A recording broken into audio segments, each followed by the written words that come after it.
Assalamualaikum warahmatullahi wabarakatuh. Waalaikumsalam warahmatullahi wabarakatuh. Perkenalkan, di sini saya Laras dan Saya Yudis. kita berdua akan memberikan penjelasan mengenai bagaimana sih caranya kita untuk mengisi jurnal di sesi 1 ujian kompetensi teknisi akuntansi yang diperuntukkan untuk syarat kelulusan nanti teman-teman semua. Nah, di sini kita akan jelasin materi dan juga nanti akan ada beberapa kita memberikan contoh bagaimana cara ngisi dari transaksi-transaksi yang ada di soal. Oke, langsung masuk ke materi yang akan dijelaskan oleh Mas Yudi.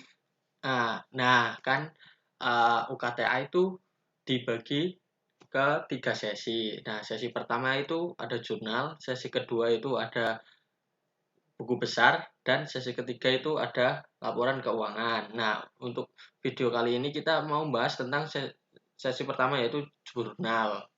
Nah, apa sih nanti yang kita dapatin pas mau ngerjain sesi pertama yaitu jurnal. Nah, yang pertama harus kita lakukan itu pahami mengenai perusahaan terkait. Itu bisa mengenai kebijakan perusahaan ya. Kebijakan perusahaan kan itu banyak, ada metode pencatatan seperti pencatatan kas kecil, pencatatan piutang, pencatatan hutang, pencatatan persediaan, terus termin, cut off dan sebagainya. Terus yang kedua nanti kita dikasih yang namanya dengan yang namanya chart of account atau daftar akun yang berisi nomor akun, daftar akun. Nah, nanti kalau kita mau jurnal, ini nama-nama akun ini yang jadi patokannya buat kita jurnal nanti. Nah, kemudian yang ketiga, ada neraca saldo periode sebelumnya. Jadi nanti misalnya kita ngerjain di Desember, nanti disediakan neraca saldo bulan November. Nah, untuk yang keempat itu ada informasi daftar piutang, utang, aset tetap, persediaan dan sebagainya. Nah, ini sebelum kita menjurnal nanti ini juga menjadi kita harus memperhatikan daftar-daftar piutang, utang, aset tetap. Nanti kita bisa jadi patokan untuk menjurnal di jurnal nanti. Kemudian, nah kan kalau perusahaan dagang itu biasanya terdiri dari 5 jenis jurnal ya. Yang pertama ada jurnal penerimaan kas. Nah, transaksi apa sih yang masuk ke jurnal penerimaan kas itu?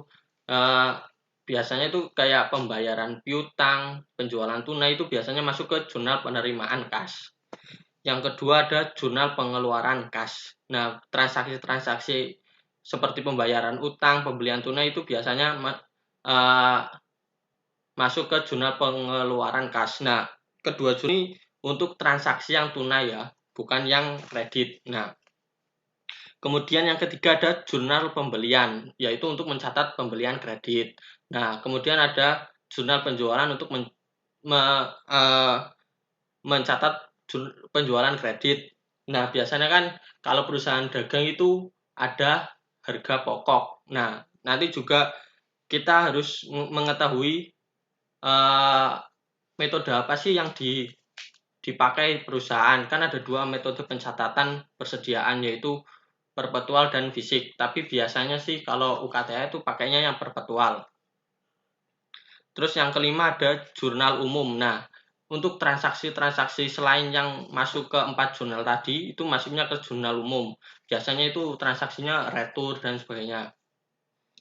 Kemudian untuk soal-soal dari jurnal itu biasanya meliputi bukti transaksi.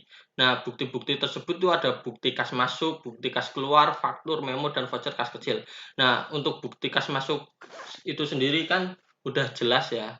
Ini namanya bukti kas masuk, otomatis masuk ke jurnal penerimaan kas. Nah, untuk yang bukti kas keluar juga masuk ke jurnal pengeluaran kas. Untuk nanti akun-akun apa saja yang di jurnal nanti menyesuaikan di keterangan bukti transaksinya. Kemudian ada faktur.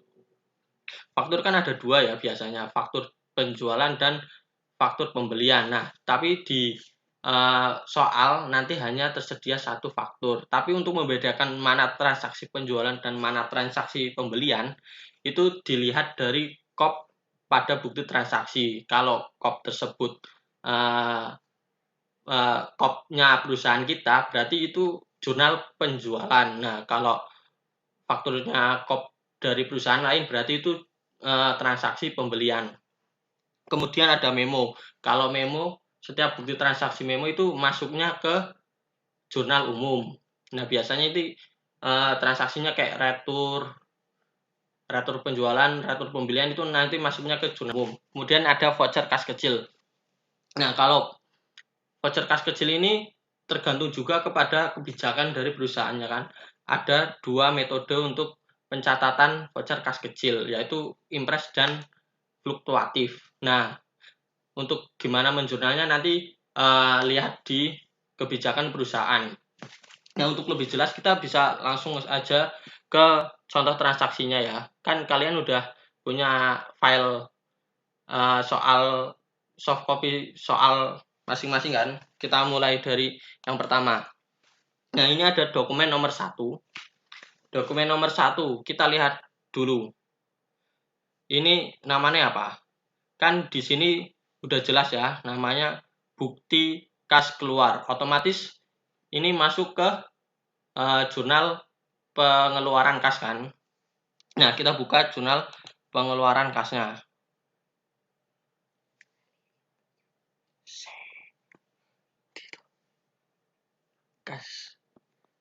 Cash payment jurnal ya. Nah, ini bentuk jurnalnya. Nah, kita lihat akun-akun apa saja yang di jurnal. Nah, lihat keterangannya. Pembayaran gaji karyawan yang terutang bulan November 2016 dengan cek BNI nomor 2351. Nah, otomatis kan biasanya kalau ini kalau kita jurnal biasa kan hutang gaji terhadap cash sebesar ini 36.980.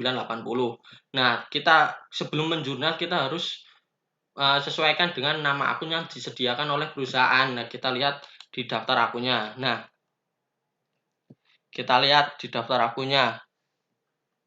Hutang. Nah, kan di sini nggak ada akun hutang gaji ya, tetapi diganti menjadi accrued expense. Apa itu accrued expense? Yaitu beban yang masih harus dibayar. Berarti jurnalnya menjadi accrued expense to cash sebesar 36.980. Nah, ini juga tersedia di informasi di informasi perusahaan yang poin F ya. Nah, kita langsung masuk ke penjurnalannya. Nah, kita buka ke cash payment journal atau jurnal pengeluaran kas. Kita lihat dahulu. Di sini kita tulis ada informasi nomor transaksi dan tanggal transaksi ya, kita isikan di ini date tanggal, kita isikan dengan tanggal transaksinya. Kebetulan kita udah ngisi, jadi kita tinggal ngitam-ngitamin tok. Nah, kan tanggal 1 bulan 12 tahun 2016. Kemudian nomor dokumen BKK 12.0. Kita isikan dokumen nomornya. Terus deskripsinya kan tadi pembayaran gaji bulan November tahun 2016. Kita isikan di sini. Untuk deskripsi kalian nggak usah panjang-panjang, yang penting merepresentasikan dari transaksi tersebut ya. Kemudian ref kita kosongin dulu. Kemudian akun apa saja sih tadi yang menjadi jurnal kan accrued expense to cash. Nah, cashnya kan kredit. Kita langsung isikan di sini cash in bank kredit sebesar tadi 36.980. Kemudian yang didebitkan accrued expense. Di sini tidak ada expense. Otomatis kita masukkan ke akun nomor. Berapa nomor akunnya? accrued expense 21.200. Nah, kita tuliskan di nomor akun.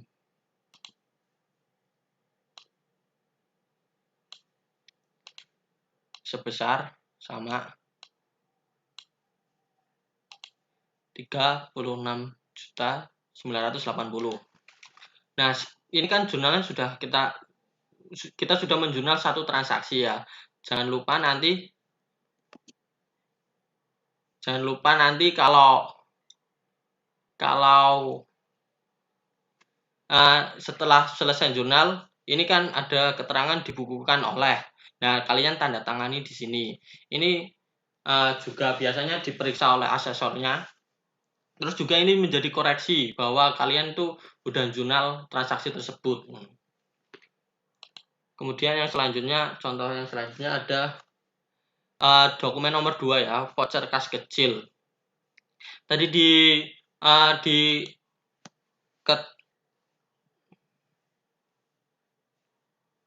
keterangan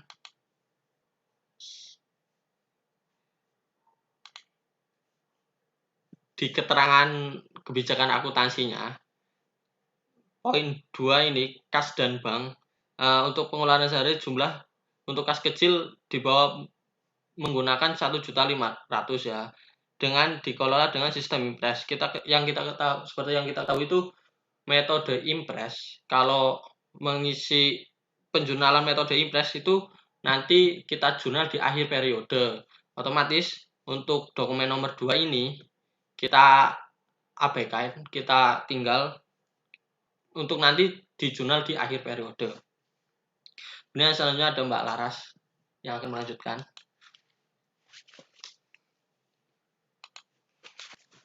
Nah, untuk selanjutnya ada faktur penjualan. Nah, di sini kita lihat dulu. Seperti tadi yang kita lihat adalah nomor fakturnya ada, tanggalnya ada, dan juga kepada siapa, ada kepada CV Rainbow. Terus nama barangnya juga di sini ada. Nah, ini untuk faktur penjualan berarti kita harus catat ke jurnal penjualan karena transaksi ini berupa transaksi kredit.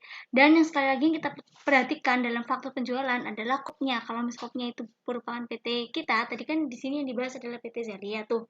Semuanya PT Zalia. Nah, berarti ini merupakan faktur penjualan bukan pembelian. Berarti kita harus catat di faktur penjualan. Kita lihat dulu jurnalnya untuk penjualan adalah seperti ini bentuknya. Maaf ya lama.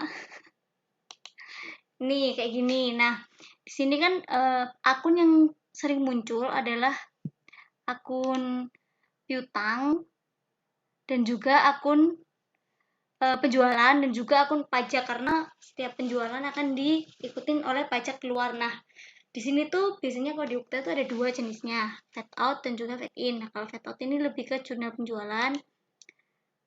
Kalau yang ke fade in itu ke jurnal pembelian kayak gini. Nah, kita masuk lagi di sini. Untuk faktur penjualan ini sendiri, pertama yang kita jurnal adalah apa ketika kita melakukan penjualan. Pastinya kita akan nambah piutang kan, jadi account receivable-nya itu akan ada di debit. Terus kita melakukan penjualan, berarti otomatis ada jurnal penjualan di kredit dan juga ada pajak yang di kredit juga. Di sini udah diketahui tuh ada 572.660 juta. Ini merupakan account receivable atau piutang kita. Nah, piutang yang beli CV Rainbow ini berarti. Nah, penjualannya sebesar segini dan juga fade-outnya sebesar segini. Terus kita selain mencatat itu, kita juga harus mencatat HPP karena kita menjual. Nah HPP yang dicatat di PT ini tadi di kebijakan akuntansi menggunakan metode perpetual. Teman-teman boleh cocokkan langsung di kebijakan akuntansinya. Itu adalah metode perpetual. Otomatis berarti kita mencatatnya adalah HPP pada persediaan sebesar berapa. Nah, kita harus lihat dulu tuh di kartu persediaannya dulu. Kita lihat di kartu persediaannya. Kita cocokin nih. Ini kan GS A48 SCY sebesar 12 unit. Nah, kebetulan di soal ini udah dibantu menggunakan kartu persediaan yang udah diisi. Tapi jangan bingung ketika tidak ada yang diisi kayak gini, berarti teman-teman harus ngisi sendiri dan teman-teman harus belajar gimana metode FIFO average itu bagaimana. Di sini udah dijelasin nih. Yang pertama kan ada opening balance, ini pasti yang sebelumnya kan, saldo sebelumnya. Terus ada masuk transaksi penjualan sebesar 12 unit dikalikan harga sebelumnya karena ini merupakan metode FIFO, totalnya adalah segini. Nah, ini nanti yang akan kita tambahkan dengan produk-produk lain yang dijual. Produk berikutnya yang dijual adalah yang A36 SCY sebesar 8 unit. Nah, ini A36 SCY, di sini keterangannya ada kan 8 unit sebesar 104 sekian. Ini nanti ditambahkan dengan yang tadi. Terus ada lagi produk yang dijual yaitu A24 SCY sebesar sejumlah 10 unit.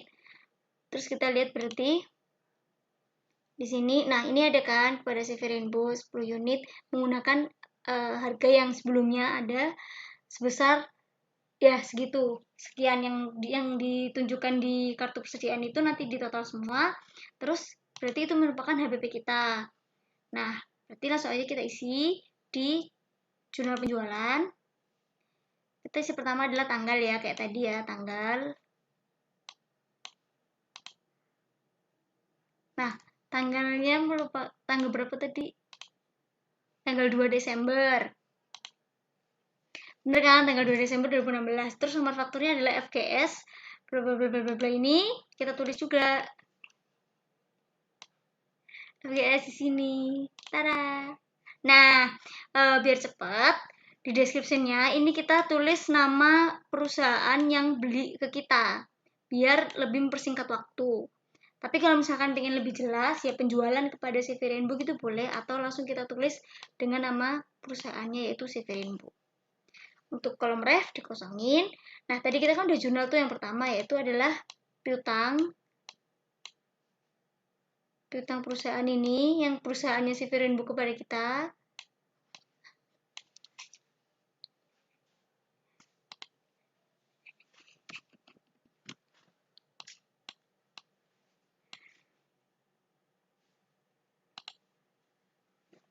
Ya, terus kreditnya penjualan. Piutangnya tadi sebesar 572.660 juta. Terus total penjualannya berarti sebesar 520.600 juta. Kita tulis di kolom yang bertuliskan sales karena dia udah langsung disediakan.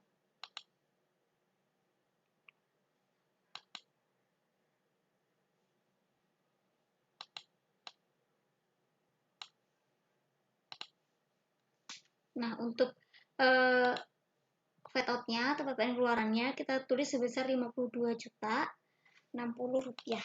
Itu merupakan fat out-nya.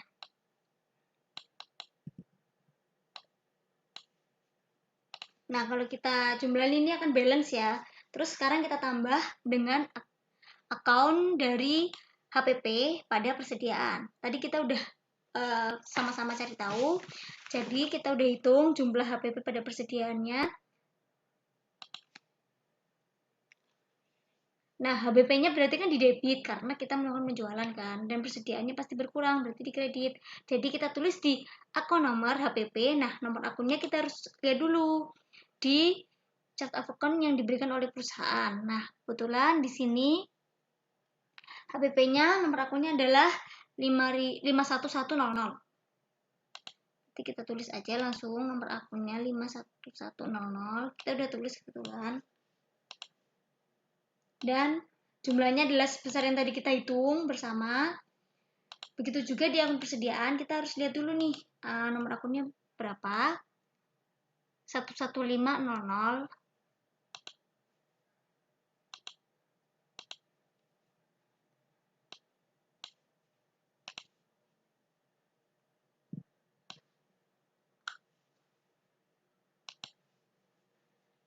Oke, nah untuk transaksi ini selesai seperti itu pencatatannya atau faktur penjualan. Ini teman-teman bisa praktekkan di contoh-contoh transaksi yang lain. Nah, jangan lupa tapi dibukukan olehnya itu adalah teman-teman sendiri, dan itu harus diisi ya, karena itu akan mempengaruhi nilai kelengkapan dari teman-teman. Oke, selanjutnya adalah selanjutnya adalah transaksi nota kredit. Nah, di sini kita lihat ternyata si Severinbo ini tuh melakukan retur yang tadi kita lihat. Nah, kan kita harus lihat dulu nih di informasi perusahaan, bener nggak Severinbo itu melakukan pembelian. Tadi kan udah kita melakukan pembelian, terus akhirnya dia retur kan. Jadi ini ceritanya kayak retur dari pembelian sebelumnya gitu. Nah, di sini yang diretur adalah barang GS48 dan juga GS36. Nah, kita di sini melihat yang diretur adalah jumlahnya 1 unit, 1 unit kan, sebesar segitu.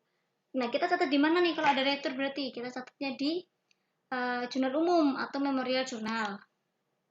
Nah, bentuknya kayak gini nih memorial jurnal. Jadi di sini tuh deskripsinya itu lebih akan diisi oleh akun-akun dari teman-teman sendiri. Terus jurnalnya gimana nih? Nah, jurnalnya karena ini merupakan retur penjualan, otomatis muncul akun sales return kan di debit, dan juga karena fade out-nya itu sendiri teman-teman tadi kan di kredit, karena dikembalikan otomatis akan kembali ke kita, otomatis di debit, dan juga piutang yang tadi dimiliki Severinbo akan berkurang sehingga akan di kredit seperti itu. Nah, persediaannya tetap kita harus catat, cuma tidak di jurnal, tapi kita catat di kartu persediaannya seperti itu. Nah, kita masuk ke jurnalnya dulu. Di memorial jurnal kita masukkan tanggalnya sesuai tanggal yang ada di nota transaksi tadi. Dokumennya juga kita isi sesuai dengan notanya. Deskripsinya adalah jurnal yang kita tadi sudah susun, yaitu di debit ada sales,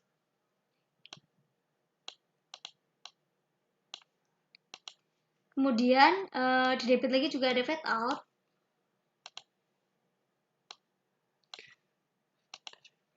dan juga di kredit ada piutang.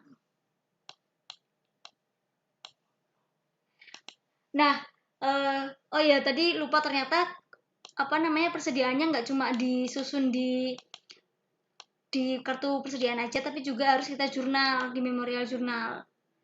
Merchandise inventory pada HPP atau cost of merchandise sold, karena ini akan menunjukkan transaksi itu benar-benar ada dan diikutin dari benar-benar diretur gitu. Jadi selain kita ngisi di kartu persediaan, kita juga harus tetap ngejurnal. Nah, nilai yang dituliskan di jurnal memorial jurnal ini untuk merchandise inventory dan juga HPP-nya, kita lihat dari kartu persediaan tadi. Kan kita udah ngitung HPP di awal. Nah, ternyata di sini yang di retur adalah sebesar harga yang sebelumnya yang kita jual ke Severinbo itu yang di hari sebelumnya sebesar 16.960 sekian. Berarti otomatis akan berkurang sebesar segitu, ditambah dengan produk satunya lagi yang diretur yaitu GS36. Nah, sebesar 13.120 sekian. Nah, pertambahan itulah yang akan kita masukkan di memorial jurnal sebagai jurnal persediaan pada HPP. Nah, itu untuk transaksi retur. Terus berikutnya ada transaksi mengenai bukti kas masuk. Nah, dilihat dari namanya aja bukti kas masuk, berarti otomatis akan dicatat di jurnal penerimaan kas. Nah, kita lihat transaksinya apa. Pelunasan atas penjualan kredit tanggal 8 November 2016 dengan nomor faktur sekian. Berarti kita harus cocokkan dengan dari informasi perusahaan mengenai Severinbo bahwa dia punya piutang ke kita. Nah, di sini kan ada nih, ternyata Severinbo beneran ada dan nomor fakturnya pun sesuai. Nah, saldonya adalah sebesar 289.520. Kita cocokkan dengan notanya tadi, apakah benar segitu. Jangan lupa terminnya yaitu 310 N30. Nah, kita hitung apakah ini masuk termin atau tidak, karena tanggal yang di informasi ini adalah tanggal 8 November 2016, sedangkan pembayarannya atau pelunasannya adalah di tanggal 4 Desember 2016. Nah, apakah itu masuk ke 10 hari ternyata tidak kan. Jadi survei Rainbow ini nggak dapat potongan 3% kayak gitu. Nah, kita lihat dulu di bentuk dari bukti penerimaan kas atau case receipt journal. Agak lemot. Adalah seperti ini. Nah, akun yang akan sering muncul adalah kas dan juga piutang. Di debit kas, di kredit piutang itu akan sering muncul banget di sini. Jadi kalau misalkan transaksinya nggak menganut dua akun ini, bisa dimasukkan ke other itu tadi yang tersedia. Oke, kita lihat tadi transaksinya. Nah, jurnalnya apa nih? Kalau ada pelunasan piutang kayak gini, berarti kan kita dapat duit tuh. Berarti di debit ada kas dan di kredit ada piutang. Kayak gitu, nominalnya pun adalah sesuai dengan yang tertera 289.520. Nah, langsung aja kita isi tanggalnya, yaitu 4 Desember sesuai dengan bukti transaksi tadi, dan juga dokumen nomornya sesuai dengan yang transaksi yang tersedia. Nah, description-nya kita tulis pelunasan piutang CV Rainbow pada tanggal faktur yang sebelumnya. Tadi kan kita udah sama-sama nih jurnalnya, yaitu kas pada piutang sebesar 289.520.000. Nah, untuk jurnal transaksi kali ini seperti itu cara menjurnalnya. Jangan lupa ya dibukukannya oleh teman-teman nama teman-teman sendiri. Oke, lanjut ke transaksi berikutnya, yaitu adalah faktur penjualan. Nah, di sini ada faktur penjualan, tapi kita lihat dulu nih di kopnya, ternyata namanya PT Sedar, bukan PT Zalia atau perusahaan kita. Berarti ini merupakan transaksi pembelian dari PT Zalia atau kita. Nah, setelah kita tahu ternyata itu adalah pembelian, maka kita catat di mana teman-teman? Di purchase journal. Nah, seperti ini. Nah, akun yang sering muncul di purchase journal adalah persediaan pajak masukan, PPN in, VAT in, dan juga accounts payable atau utang. Karena ini adalah pembelian yang bersifat kredit. Oke, kita lihat dulu di transaksinya. Nah, di transaksi ini ternyata kita membeli 3 barang ya, 3 barang dengan jumlah masing-masing sekian, 10 unit, 11 unit, dan juga 8 unit dengan harga sekian. Oke. Nah, ini berarti kita catatnya karena kita beli persediaan, otomatis persediaan kita akan nambah kan. Jadi di jurnal debit akan kita mendapat persediaan. Terus VAT ini tuh akan sifatnya dari debit, berarti bertambah di debit juga. Dan kreditnya adalah utang yang akan kita bayarkan sesuai pelunasan nanti, karena ini kredit. Oke, ada nomor faktur, ada tanggal, kita langsung masukkan ke jurnalnya. Oke, tanggalnya adalah sesuai transaksi yang ada, dokumen nomornya juga. Nah, deskripsinya biar mempersingkat aja, sesuai dengan nama perusahaan yang teman-teman beli, PT Sedar. Nah, untuk persediaannya adalah senilai dengan total penjualannya. Jadi sebesar 440.352.000. Nah, sedangkan PPN-nya atau VAT in adalah sebesar 44.035.200 rupiah itu, dan utang kita yang bertambah sebesar 484.387 sekian. Jadi langsung aja kita masukkan nominalnya di kertas kerja untuk purchase journal itu sendiri.